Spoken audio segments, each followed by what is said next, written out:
Hey everybody, welcome back to the Hillside Garden. I've been really busy trying to get some stuff set up in here, so I'm just going to do a quick rundown of what I have going on right now. I know I haven't been posting a lot of garden stuff lately, so I'm going to try to give you a quick update. I was going to try wait until I had more of a finished product, but that's probably not going to happen. This seems to be a never-ending work in progress. So I'm going to show you what I have now and give you an idea what I'm growing this year. So starting off over here, these two peppers are manganji, which are Japanese, I believe. Sweet peppers, delicious. Had them last year and saved the seeds. Wonderful. Back here are lipstick. These are sweet peppers, about 3 or 4 inches long, extremely sweet. Just eat them fresh. They're awesome. In the front here, this is a Tunisian baklava, which is used to make traditional harissa, I believe. These are some seedlings. They're called elephant trunk. You can get those off Baker Creek. They're kind of like a cayenne. I believe they're actually from South America or Central America. I think Honduras maybe. So they're going to love it in this greenhouse. It's extremely humid and hot, so I'll feel right at home. This little guy here, I'm not really sure what this is. This actually came up in a different flower pot. I started some stuff this past winter. I felt sorry for it, so I kept it alive. I have no idea what it is. We'll find out eventually. I just planted this just now. This is one of the elephant trunk peppers I just put in the ground, so it's getting used to its new home there. This is, I have no idea what this is called. It's unknown brown. It's probably a cross between a boot and something else, or maybe it's just a rare phenotype of boot that just sprang up, because I never grew chocolate boot before, but I have one that's almost just like it. So, but I always grow the red and I grow the white and tons of other peppers, so maybe over the time they just crossbred. My buddy Shane from Cosmic Peppers reviewed this last year. I'll put a link down in the description to his video. It's just a lot of pain and a lot of heat, I think was his exact words, so we're gonna go with that. This lanky guy right here that doesn't look so happy is Capsicum eximium, which is a rare wild chili. So this form is kind of normal, I guess. I was doing some research. They're tall, spindly little plants like this. This is like a wild, just not for domestic purposes. So it's not been bred for,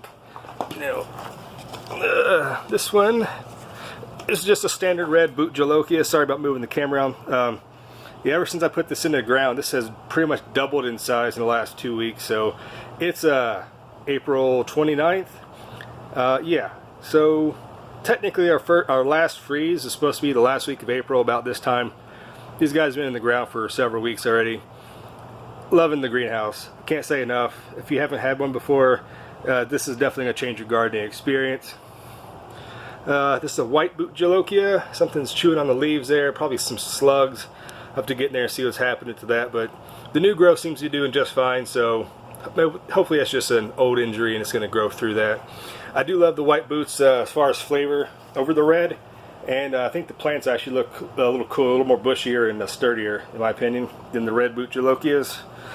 This guy here, this is actually Incan red drops. Yeah, this is a bacatum from Peru. It's actually two plants grown side by side in there, but those are both the same Incan red drops.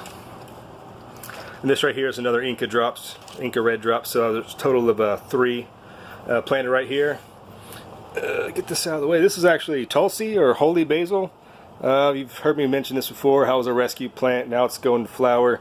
The smell of this thing is awesome, so if you've never grown it, give it a shot. Back here is the Aleppo pepper.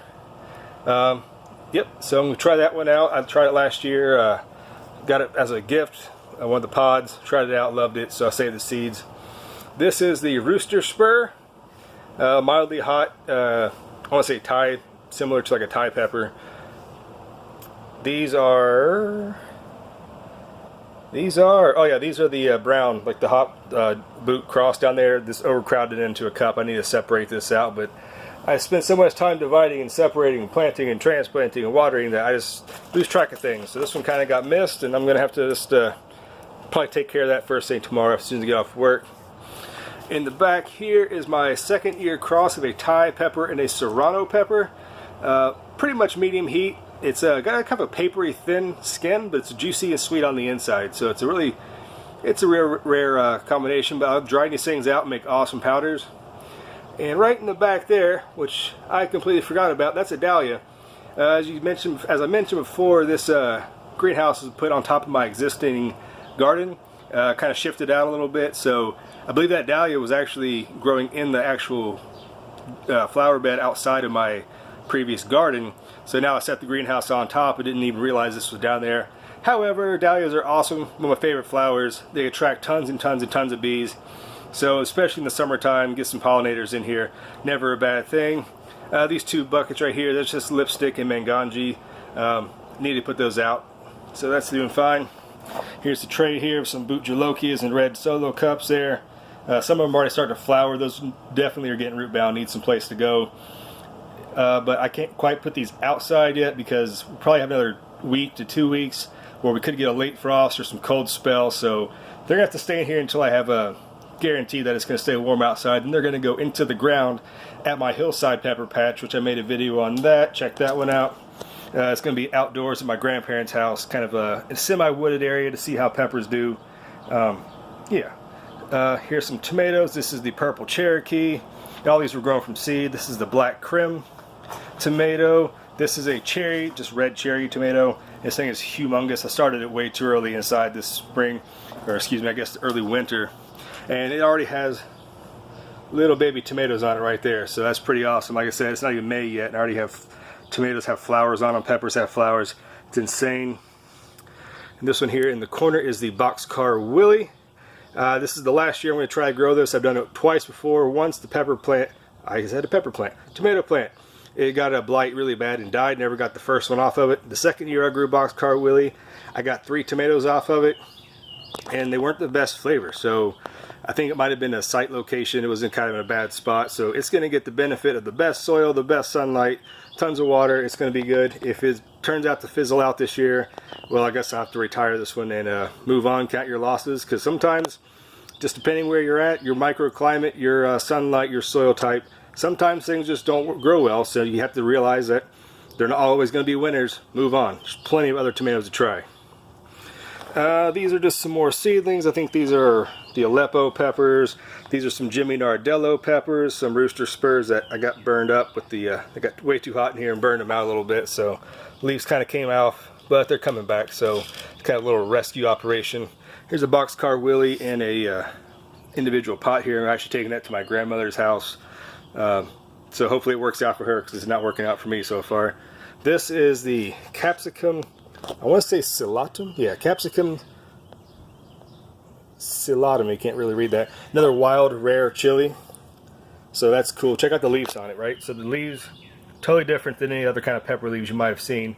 And that's what I love about these wild and rare peppers. They're not what you typically grow. The shapes, the growing habits, the leaves, the flowers, everything is going to be different about it. So just watching these things grow is going to be pretty awesome. And as a bonus, you get to eat the peppers. But you know what? Sometimes it's fun just to grow stuff to watch it grow. And that's why we do this after all, right guys? Just because we like watching stuff grow. Just planted some beans down this row here. Those are my wisteria plants that are getting gigantic. Absolutely taken off since this warmer weather's kicking in. So these are, I want to say Jackson Wonder Lima beans. It's a bush bean. These are really cool to eat. They're really colorful seeds. I'll show you guys here in a second. But yeah, so they're off rareseeds.com, Baker Creek. Pretty good variety. I just like them. So I mean, everybody has their own preferences. These are tons of flower seeds I just started, multi-varieties, a lot of marigolds, some, I think some hibiscus, some random other stuff I don't remember the names of just now, but those are some flowers growing in there. Some dahlias I'm growing from seed. My Japanese maple, I like this one a lot. Check out the leaf on that. That's cool. So yeah, definitely, hopefully this one survives. Unlike this one that got burned out because it got to be 120 degrees in the greenhouse because I forgot to open the freaking roof vents. This guy did not like it. This guy, the leaves kind of fell off of it, the dead ones, but it's coming back and it's might be going to pull through.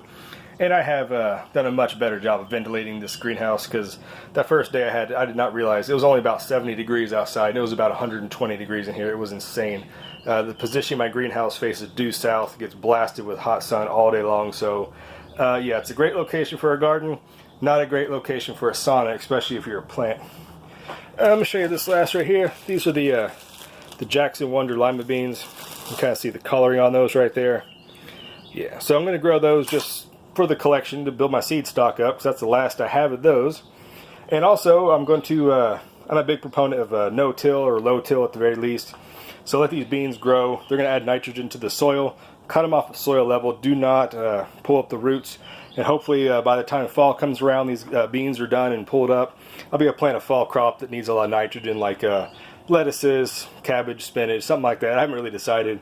I kind of just make this up on the spur of the moment. I might have a plan, but then I'll change it and do something completely different. Show you one last thing down here. I made a video about not mulching too soon, because you can find a lot of free volunteer plants in your flower beds. And yeah, look at all those echinacea plants. Of all those echinacea, I only lost 2. There's one there and one up in the corner right there that did not make it. Yeah, so I don't know how many that is. Probably over 30 free echinacea plants. Where I'm going to put them at, I have absolutely no idea. We'll figure it out. These are the volunteer tomato plants from right here.